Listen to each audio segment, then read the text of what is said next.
She slept 3 nights on a station bench with her twins. Then the giant Cowboy shocked everyone. The 3rd night came cold, not with frost, but with the kind of creeping stillness that makes children cry in their sleep, and mothers forget how long they've been breathing. Nora sat stiff on the wooden bench under the far awning of the Bleakridge train station, her arms curled around 2 small bodies, one of them coughing softly into her coat, the other too tired to whimper anymore. Passengers passed by in pressed coats and hats, casting her only sideways glances, some pausing long enough to judge her dirty dress or the tin can by her feet. But no one stopped. No one asked what a widow and her twins were doing at a station with no train for 2 more days. She had no ticket, no money, and no husband, only an old railway map, a worn-out prayer in her head, and 2 children who hadn't eaten more than crusts since Tuesday. That was when she first noticed him, just a shadow near the edge of the freight shed, unmoving, broad as a horse, and still as a fence post. He didn't speak, didn't draw near, just stood there at the edge of lamplight, eyes lost under the brim of his hat. She blinked, and he was gone. But in the morning, there was bread near her boots, thick rye, still warm like it had come from someone's home, and a tin of peach preserves beside it. She looked around, suspicious, but no one paid her any mind. She didn't trust it, not at first. She made the boys wait while she tried it herself. When the sweetness hit her tongue, she wept, not loud, but in that tight, shoulder-shaking way that only people who've run out of prayers know. That afternoon, when the older boy, Jesse, pointed and said, "Mama, there he is," she looked up and saw the figure again. Same man, same shadow, standing across the rail line this time, half hidden between 2 empty freight cars. He didn't move, didn't wave, just watched for a breath or 2 before melting back into the dry wind and dust. She tried to rise and chase after him, to ask who he was or why he'd helped, but her knees gave out halfway up, and she slumped back onto the bench. Whatever this was, a kindness, a trap, or the last mercy of a stranger, it had found her before she collapsed completely. And as the sun dipped behind the water tower and the lamplight flickered to life, Nora tucked her sons under the coat again and whispered, "We'll wait 1 more night." She didn't know she'd already been seen, chosen, and counted, not by a savior, but by a man who'd once walked past someone just like her and had never forgiven himself. The dawn came slow but golden, and with it the wind shifted. Bleakridge woke in pieces, clatter of doors, iron wheels squealing down side tracks, boots thudding across platforms, but none of it stirred the giant Cowboy until the widow with the twins tried to rise again and stumbled. That was when he moved. No warning. No sound. One moment, Nora was struggling to keep her balance, and the next, a pair of boots bigger than her hands planted themselves in front of her, and the morning light caught the dust around him like a halo of grit. He wasn't just tall, he was colossal. His shadow covered her and the boys, blocking the rising sun, and when he crouched, the platform creaked under his weight. "Don't stand yet," he said, his voice the kind of quiet that could stop a mule but calm a child. Jesse flinched, but the younger one reached for him like he knew him. "How long you been here?" he asked, not unkindly. Nora swallowed, shame crawling up her neck. 3 nights. The man nodded once, then, slowly, he set down a folded blanket beside her, followed by a small sack that smelled like apples, cornbread, and boiled eggs. "Eat first, then we'll talk."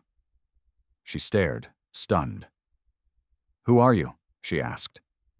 "Name's Briggs," he said. "No one important." And then he stood again, and walked a few paces away, turning his back as if to give her dignity while she opened the food. A station worker slowed as he passed, tipping his hat toward Briggs. "Didn't think you were back in town," the worker mumbled. Briggs didn't answer. The man moved on. Nora broke off a piece of cornbread, handed it to Jessie, then gave the softest egg to her youngest. They chewed like it was treasure, eyes darting to the big man who didn't look back. Only when the boys finished did Briggs turn again. "You waitin' on someone?" he asked. Nora nodded. "My cousin. She said she might come." Her voice cracked. "She didn't." Briggs didn't say anything for a long time, then low and even. "And where would you go, if not here?" "I don't know," she admitted. "I thought maybe God would send someone." Briggs looked at her then, not her face, but her hands, which trembled from hunger and holding too much too long. "Sometimes he does," he said. "He just wears boots." He held out a paper in his other hand. Train schedule, handwritten note scrawled across it. "Delays. No train until Friday. Storm on the Western Line." She stared at it. "How did you know?" "I ask," he said. "I notice." And then, quieter. "I've missed things before." She didn't know what that meant yet, but the weight of it pressed into her like memory. He took a slow breath. "Finish eatin', then we'll get you warm. You don't have to decide nothin' yet." The twins huddled against her as she nodded. And as the wind stirred again, and her coat no longer felt like a wall but a tent under someone's watchful care, Nora realized this wasn't just a stranger. He had waited for her. By mid-morning, the benches cleared, and the mailbags were carted off. But the giant cowboy stayed rooted near the edge of the station like a pine tree carved from stone. He didn't hover, didn't intrude, just stood guard with his arms crossed, hat shadowing eyes that seemed to count every tremble in the widow's hands and every twitch in the smaller twins' legs. When Nora finally rose, both boys clutching her skirts, Briggs gestured not with words, but a slow nod toward the depot fence, where a narrow alley curved behind a row of freight crates. She hesitated only a breath, then followed. Beyond the alley was a small warming shed, rarely used, its wood scorched from a long-ago stove fire but still standing. He pushed the door open, dusted off an old crate with his glove, and motioned. "You can sit here. They'll sleep warmer in here than out there." Nora stepped inside, boys wide-eyed but obedient. "You're not law?" she asked quietly. He shook his head. "Was. Long ago. Now I mostly fix fences and read train reports." He leaned against the doorframe. "I don't mean harm." She looked away. "You're the first man to say that without sounding like a lie." One of the boys sneezed, and Briggs gently handed over his kerchief, rough but clean. Then came the knock, sharp, angry, a voice outside. "Briggs, that her?" It was a man in a patched vest, boots clicking like judgment. Briggs turned his head slowly. "Stand down, Eli." "I heard talk," the man spat. "She's some mail-order bride that ran, left a rancher halfway to Marion. He's got a reward out." Nora flinched, gripping the boys. Briggs didn't move. "You see her running?" "You see fear?" "That ain't the point," Eli snapped. "She's marked. She's trouble." Briggs stepped forward, towering. "Then let her be my trouble." Silence. Eli sneered. "Just like you to pick up another lost cause. Remember how that ended last time?" Briggs didn't flinch. "I remember everything." The man spit near his boot, then stormed off. Nora blinked hard. "Was it true?" she whispered. "What he said? About another woman?" Briggs didn't meet her eyes. "She asked me to ride with her north. I said no." He exhaled. "Next I heard her name was etched on a pine marker." Nora stared at him. "So why help me?" "Because I didn't last time." He looked at the boys. And because they're still breathing. She stepped closer. You don't even know my name. Don't need it yet, he said. But I will. When we get where we're going. And where is that? She asked. Briggs's mouth curved, not a smile, but something thoughtful. Somewhere no one calls you trouble. Outside, the sky thickened with gray, hinting at early snow. Inside the shed, the twins curled up against each other, warm now, fed now, safe for the first time in days. Nora sat beside them, fingers still trembling, but not from fear. For the first time in her memory, someone had stood for her before knowing her story. She didn't even realize she'd started crying until Briggs passed her a second kerchief and didn't look away. That night, snow dusted the depot roof like powdered sugar on ash, quiet and patient.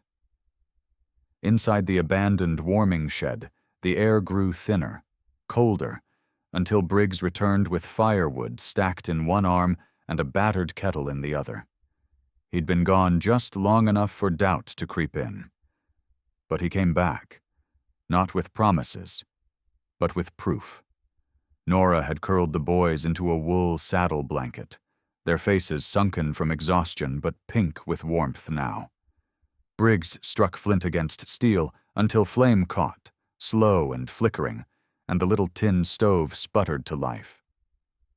No one spoke for a while. Silence was safer. Briggs poured snowmelt into the kettle and set it atop the stove, then leaned against the crate. There's coffee if you want, or I can tell you a story. I ain't good with talking, but I reckon quiet ain't always kind either. Nora didn't answer right away. She traced her fingers along the rim of her son's collar, felt the thrum of his small breath. You can tell me the truth instead. About what? He asked. Why you're not like the others, she whispered. Why you ain't asking what I did to end up like this. Briggs took off his hat slowly, as if removing armor. His voice was low. Because I already know. You loved wrong, trusted wrong, thought marriage would be protection instead of prison. She looked up, startled. He nodded. I've seen it too many times. The kind of man who wants a wife but not a woman, who sees obedience where he should see strength. Her voice broke. He told me if I left, no one would ever believe me. Briggs's jaw flexed, but he said nothing. He added 2 more logs to the fire and adjusted the kettle. The warmth crept through the small room, casting the walls in gold. The boys don't speak much, he said after a moment. They've learned not to be heard. Nora nodded. The older one talks in his sleep. The younger one don't talk at all. Not since that night. She didn't explain what night, and he didn't ask. Instead, Briggs gently pulled something from his coat pocket, a carved wooden horse, rough but sturdy. Found this on the trail weeks ago. Was going to toss it. Now I think it's his. He offered it wordlessly, and to her surprise, the younger twin reached for it with tiny fingers, holding on like it was a rope to shore. Nora's throat tightened. You don't even know our names, she said again, voice shaking. I will, he said, eyes on the fire. When you're ready. The kettle whistled. Briggs poured the coffee and handed it to her, thick and bitter and warm. My name's Briggs Harper, he added after a pause. I don't own much, just a little stretch by the rim trail, but it's quiet and the roof don't leak. She held the cup, stared into the steam, then finally met his eyes. And if I said I've got nowhere else? Briggs didn't blink. Then I'd say you already arrived. And outside, under the drifting snow, the bench they'd once called home sat empty for the first time in 3 nights. By morning, the sky stretched wide and clear, pale blue with a thin line of frost edging the canyon ridge. Briggs loaded the twins onto his buckboard with quiet care, laying down a quilt of canvas sacks to cushion them, while Nora stood frozen beside the wagon, her fingers tightening and loosening at her sides like she wasn't sure if she was allowed to hope yet. "You ain't obligating yourself to me," she said finally, watching him tie down the firewood behind the seat. "I can find work somewhere. Clean houses, wash linen." "It's not about work," Briggs said without looking at her. "It's about rest. You're owed some." He climbed into the seat and waited until she stepped up beside him, then flicked the reins, and the wagon rolled slowly out of the depot yard. No one from the town stopped them. No one even looked. The road wound into the mesa like a trail made for hiding, a long dirt path laced with the tracks of elk and coyote. The boys fell asleep against Nora's lap within minutes, and Briggs didn't speak, letting the stillness hold steady between them. The cabin appeared like a secret, tucked beneath the shadow of pine and rock, its chimney leaning and its door crooked. But the moment Nora stepped inside, she saw something that broke her a little. A broom leaned carefully by the hearth, as if he'd tried to make it livable, as if he'd believed someone else might come. She set the boys down on a straw mattress in the corner and touched the wood stove, still warm from the ember Briggs left behind last time. "It's small," Briggs said quietly, "but the roof holds and the door locks. I figure that's a good start." She turned to him. "It's the first place where the wind don't reach through my bones." He smiled a little at that and set down a sack of dried beans, then turned back toward the wagon. "I've got to ride into Dunford in a day or two. Get more food, blankets, whatever else you need." Nora hesitated. "And if someone asks why you're buying for 4? "I'll say it's for folks that matter," he said. "And if they press?" He looked back at her then, and for the first time, she saw the kind of man who didn't bluff. "Then I press harder." That night, with the door bolted and the wind howling outside like a memory trying to break back in, Nora knelt beside her children and watched them sleep. She whispered the words she hadn't said in months. "We're home, my loves. We're home." Then she turned to see Briggs asleep in the rocking chair near the stove, boots still on, hat over his face, but one arm stretched toward the fire like he was keeping watch even in rest. And for the first time in her life, Nora slept without her hand on a blade. Not because she'd stopped being afraid, but because someone else had finally chosen to be unafraid for her. 2 days later, the wind shifted, bringing not only the scent of pine and smoke from faraway fires, but the sound of hooves where no rider should have been. Nora was tending the twins outside near the rain barrel, washing their hands after a breakfast of cornbread and jerky when she froze at the echo rolling down the canyon.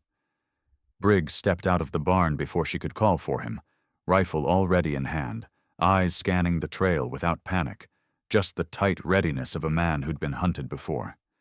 "Get the boys inside," he said. She obeyed without question. The cabin door shut soft and sure behind her, and she crouched low by the mattress, whispering to her sons as if quiet might make them invisible. Outside, the hooves stopped. A voice rose, mocking, too loud for such quiet country. "Briggs, that you still breathin' up here with your ghosts?" Nora peered through the chink in the logs and saw them. 3 riders, dust-coated, mouths twisted with the kind of confidence that came from knowing towns wouldn't dare name them. The one in front dismounted slow, letting his spurs jangle like punctuation. "Heard you were nursing a woman," the man called, "and a couple of brats. Ain't like you to keep company, Briggs." Briggs didn't answer, just stood firm, gun resting across his forearms, like he was weighing the wind. "You came a long way," he finally said, "just to bleed in my dirt." One of the other men laughed. "We ain't here to bleed. We're here to collect." Nora couldn't breathe. She could only watch as Briggs stepped forward once. "You come again? I'll bury you up here so deep the coyotes will file a complaint." The lead man grinned, sharp and slow. "You think a woman and some bastards are worth dying over?" "I think they're worth living for," Briggs said, "which is more than I can say for any of you." There was a pause, a breathless slice of silence where the world itself held still. Then, without another word, the riders turned. Dust rose in their wake, and Briggs didn't lower the rifle until they vanished down the ridge. Nora opened the door slowly, not realizing her hands had been shaking until she saw the red marks in her palms. Briggs walked back, quiet as always, and when she looked at him, he only said, "You okay?" She nodded. "Who were they?" "Ghosts from when I ran with bad men," he said. "But they don't haunt me no more." "Why not?" she asked. "Because this time," he said, eyes resting on her and the boys, "I got something worth guarding." That night, when the wind rose again, Briggs put another log on the fire and pulled his chair closer to the door. And Nora, watching him from the shadows, realized something terrifying and beautiful. This was the first man who'd ever looked at her children like they weren't baggage, but like they were the very reason he'd draw breath and stand tall with a gun in his hands. The next morning broke clear and gold, but the peace didn't settle easily. Nora swept the porch in slow arcs, the twins playing nearby with sticks pretending to be horses, while Briggs hammered fresh boards onto the window shutters without explaining why. She didn't ask, because in her bones she already knew. Trouble wasn't done with them yet. After lunch, a lone rider came, not one of the outlaws from before, but a boy barely 20, dust-streaked and wild-eyed. He carried no weapon, only fear. "Mr. Briggs," he called, stopping at 10 feet short of the porch. "I got a message, from Boon." Briggs didn't flinch, but Nora saw something go tight in his jaw. "Speak it." "Boon says he wants the woman, says she's got debts on her name. Says you can hand her over by Friday, or the next fire you see'll be your cabin." Nora dropped the tin plate in her hand. It clattered and spun like a coin, deciding fate. Briggs stepped down, slow and heavy. "Tell Boon if he wants her, he'll have to cross me, and when he does, I won't bury him near the river. I'll leave him where the hawks can carry pieces home." The boy nodded, pale and sweating. "Yes, sir. I'll tell him." He turned his horse fast and vanished. When the dust settled, Nora walked out to Briggs, her breath tight. "You knew this would happen." "I did." "Then why take us in?" He turned, gaze steady but soft. "Because no woman should be hunted for a man's mistakes, and no child should watch their mother shiver through nights waiting for mercy." She stared up at him, her voice trembling. "You think we're worth dying for?" "I don't plan on dying," he said, "but I'd rather bleed on this dirt than watch you look over your shoulder for the rest of your life." That night, as dusk turned the valley to blue and gold, the twins asked if they were still going to leave someday. Nora crouched by them, brushing dust from their cheeks. "No," she said. "We're staying. Mr. Briggs says we're safe here now." "Is he our new pa?" one of them whispered. Nora looked across the room where Briggs stood polishing the rifle again, his body blocking the door like it was made for guarding. "Not yet," she whispered, "but I think he's already family." Later, when the stars came out, she stepped out onto the porch. Briggs was there, as always, watching. She sat beside him, close enough to feel the heat from his shoulder. "You once told me you didn't know your place in this world," she said, "but I think I do now." He looked at her, eyes shadowed but steady. "And where's that?" "Right here," she said. "Between my boys and a man with a backbone made of iron, and a heart that finally found something soft to hold. He didn't speak, just nodded once, solemn and slow. Then, for the first time, he spoke her name, not in caution, not in warning, but in reverence. And she, for the first time, whispered his back, like a vow, like a thread sewn across the scars of two broken pasts, pulling tight, pulling close. By Friday dusk, the whole valley knew. Word moved faster than smoke in dry wind, and every rancher from Saddle Pass to Jasper Creek had heard Boon was coming for blood. Some left town, some bolted their doors, but a few rode out to stand near the cabin, not with guns raised, but with hats low and backs straight, like men who remembered what it meant to protect the right thing, even if it wasn't theirs. Briggs didn't ask for help, didn't give orders, just checked every window shutter twice, filled the water barrels, and told Nora and the boys to stay inside no matter what they heard. But Nora had stopped obeying fear a long time ago. She stood behind him on the porch, a lantern in her hand, her jaw set like stone beneath her soft curls. "If this place is going to burn," she said, "then I'm burning beside you." Briggs didn't argue. He just passed her the second rifle. Then, as the sky turned red, they heard hoofbeats. Too many. A dozen, maybe more. Boon rode front, smug and slow, coat flapping behind him like a judge's robe. "You gonna hand her over, Cowboy?" he called. "Or should we take the roof down first?" Briggs stepped forward, giant and steady. "You'll touch nothing here." Boon smirked. "One man against all this?" "One man with nothing left to fear," Briggs said, "and a whole valley watching to see if they still got a soul."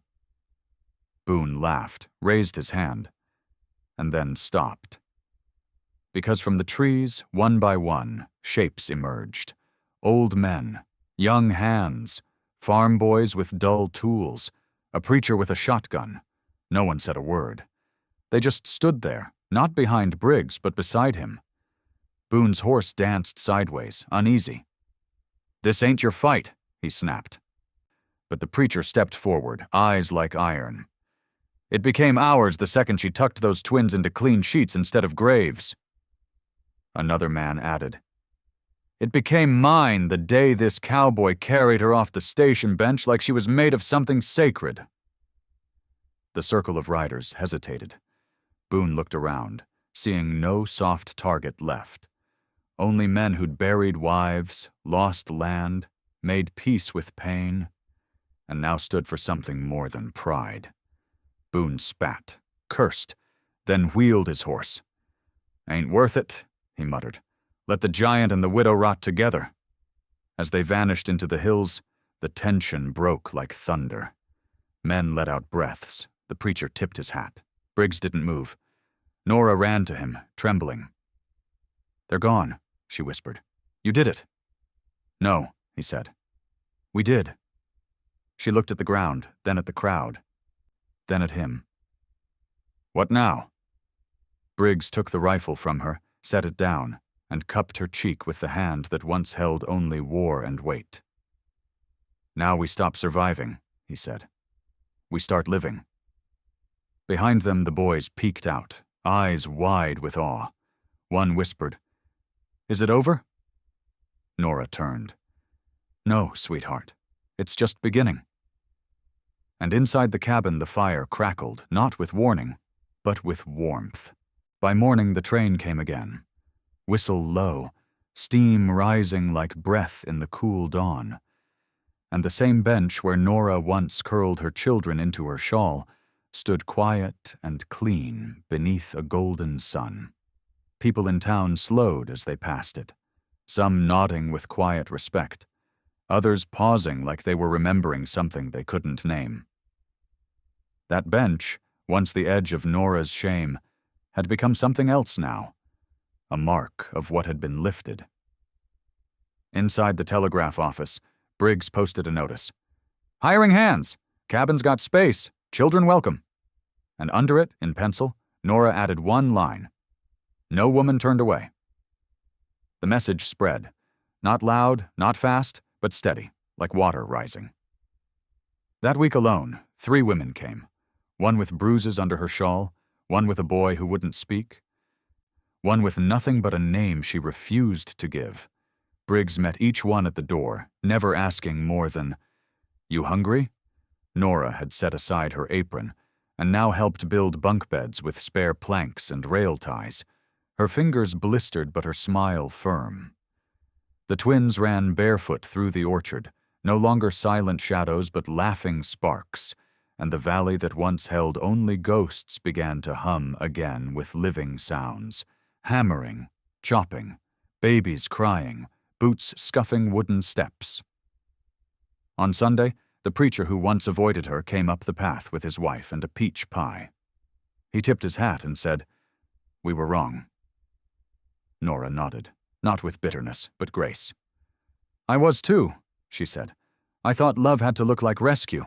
Turns out it looks like someone who stays." Briggs, listening from the fence, turned to the rising sun and breathed deep.